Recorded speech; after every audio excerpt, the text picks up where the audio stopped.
E aí, pessoal da Escola Hugo Lima de Almeida, aqui quem fala é o professor Ivino. Isso é um conteúdo para os nonos anos, pessoal. Vamos lá. Na aula de hoje, nós vamos falar sobre um conteúdo muito importante. Isso daqui, pessoal, é após a Primeira Guerra Mundial. É a famosa Grande Depressão, ou crise de 1929, ou crack da Bolsa de Valores. Vamos lá. A crise econômica desencadeada a partir de 29. Até antes disso, pessoal, até a Primeira Guerra Mundial, ou após a Primeira Guerra Mundial, os Estados Unidos da América já eram a maior potência do mundo, a maior potência militar e a maior potência econômica do planeta. Mas após a Primeira Guerra Mundial, os Estados Unidos só vieram a se consolidar na questão de ser a maior potência econômica do mundo. Devido que depois da Primeira Guerra Mundial, praticamente quem reconstruiu a Europa, vale lembrar que a Primeira Guerra Mundial, então mundial tem, mas não foi em todo o planeta Terra.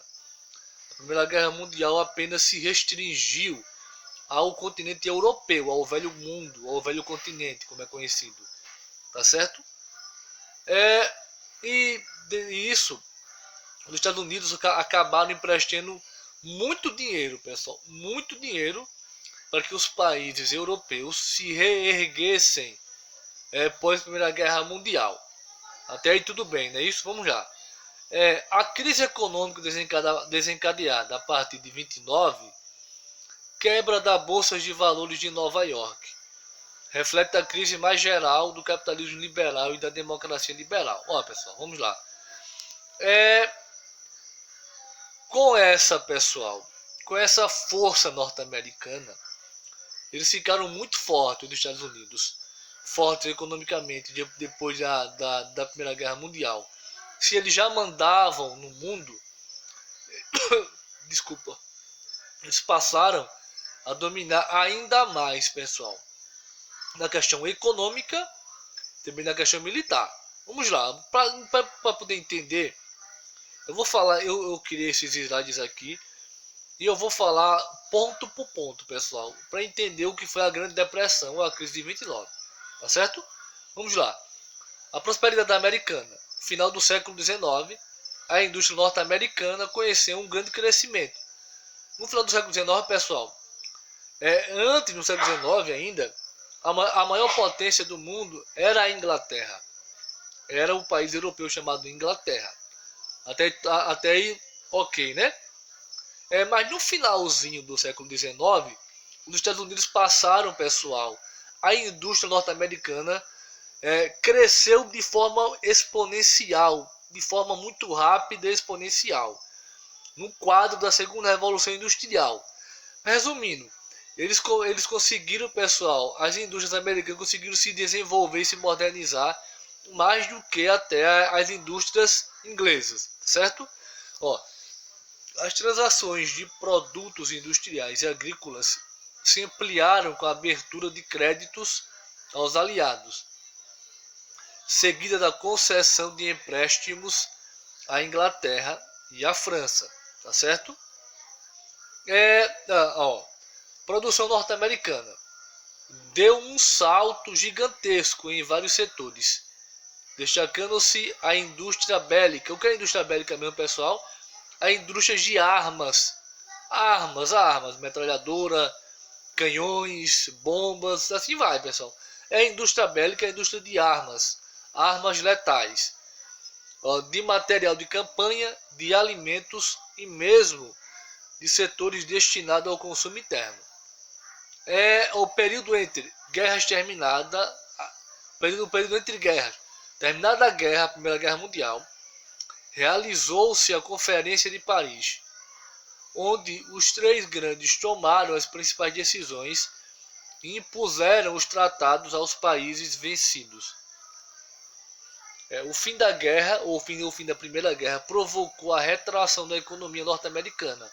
A retração, pessoal, a retração. No caso, eles pararam. mas continuaram ainda economicamente muito fortes e muito ricos, pois a indústria de guerra diminuiu o ritmo de produção.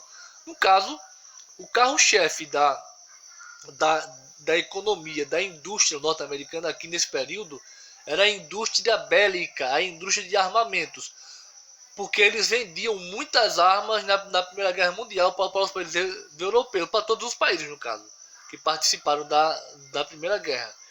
Só que a Primeira Guerra acabou, e eles não tinham mais para quem vender.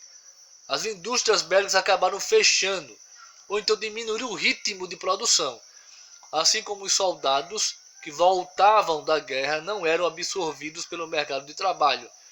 Entre 19 e 21, o país viveu uma pequena crise. Vocês entenderam? Os norte-americanos voltaram da guerra e não tinham empregos para ele, porque não tinha.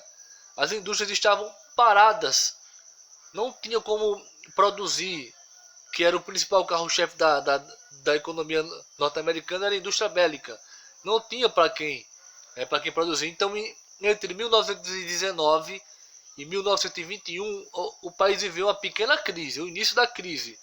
Em 22, a França e a Inglaterra começam o processo de recuperação e passam a saldar suas dívidas com os Estados Unidos. Esses países que pegaram empréstimos com os Estados Unidos começaram a pagar os norte-americanos. Porém, esse procedimento somente será colocado em prática na medida em que os alemães pagarem as reparações. A partir de 24, os Estados Unidos passam a colaborar com a recuperação da economia alemã, fazendo pagamentos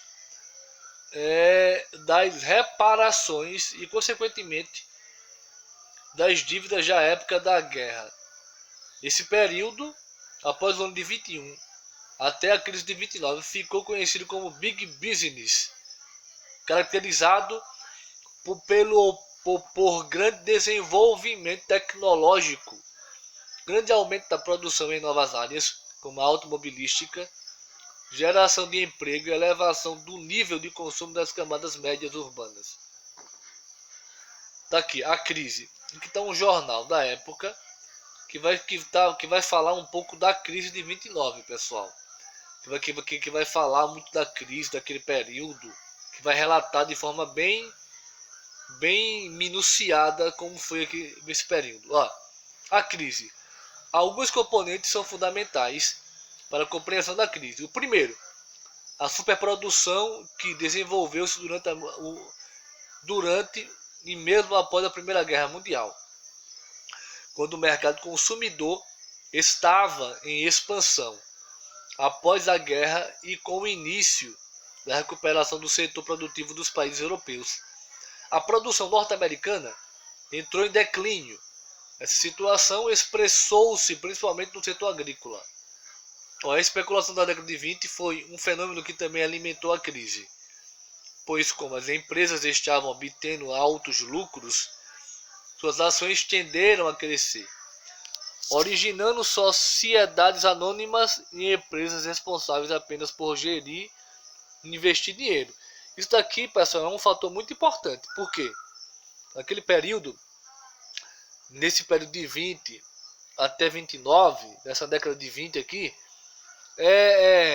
a produção de alimentos foi um fenômeno que também alimentou a crise. Essa produção foi um fenômeno muito grande, porque surgiu vários investidores que investiram em ações, e eles começaram a crescer. Muita gente dormia pobre e acordava rico, com essas ações que cresciam de forma exponencial, muito alta, muito grande.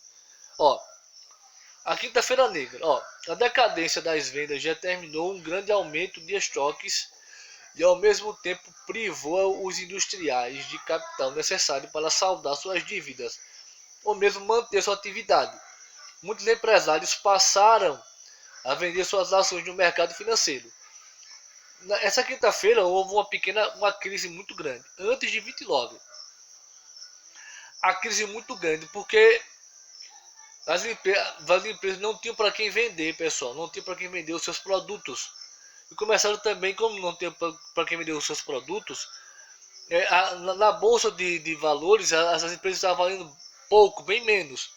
O que eles fizeram, né, empresários? Passaram a vender suas ações no mercado financeiro, elevando o seu valor, como forma de levantar recursos e manter a produção. Porém, a elevação das ações fez com que milhares de pessoas passassem a vender as ações, que, ao não encontrarem compradores, despencaram, provocando vertiginosa queda nas cotações, levando bancos industriais à falência. Então, essa crise da bolsa de valores, devido a vários fatores que a gente já falou aqui anteriormente, espalhou-se rapidamente pelo mundo, devido à interdependência do sistema capitalista. Resumindo, pessoal, essa foi a primeira crise do sistema capitalista. A primeira crise que afetou o mundo. Porque o centro do capitalismo naquele período, a maior economia do mundo era os Estados Unidos, como ainda é hoje, ainda é. Então, essa crise acabou afetando todos os países capitalistas e até na época, quando ainda existia vários países socialistas também. Os Estados Unidos eram o maior credor dos países europeus e latinos. Credor, que é aquele que empresta, era o maior credor, aquele que prestava mais dinheiro. E passaram a exercer forte pressão no sentido de receberem os seus pagamentos. Com a quebra industrial, o abastecimento do mercado latino-americano foi afetado, provocando a falta de produtos e a elevação dos preços.